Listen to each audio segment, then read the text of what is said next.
กินส้มตำให้ดูหน่อยค่ะคนหล่อจัดไปเนาะพี่โจก็จะกินน้ำไปจากที่นี่เฮาก็มาเอามะฮุงเด้อทุกคนอันนี้มันเป็นมะฮุงสุกเด้อทุกคน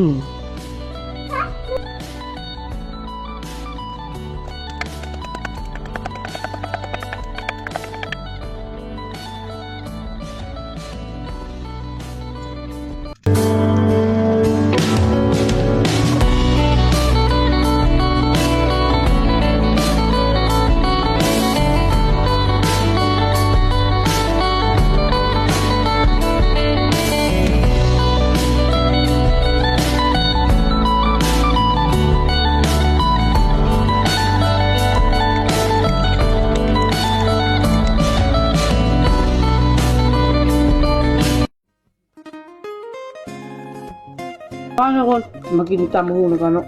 นี่แซ่บประจุตัวสอบเนาะมา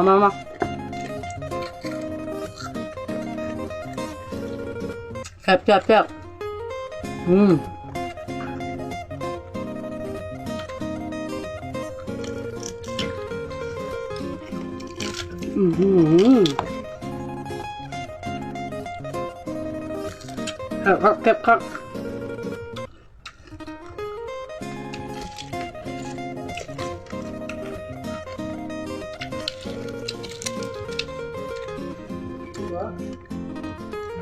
ได้บอลเหรอพี่ดุ๊ก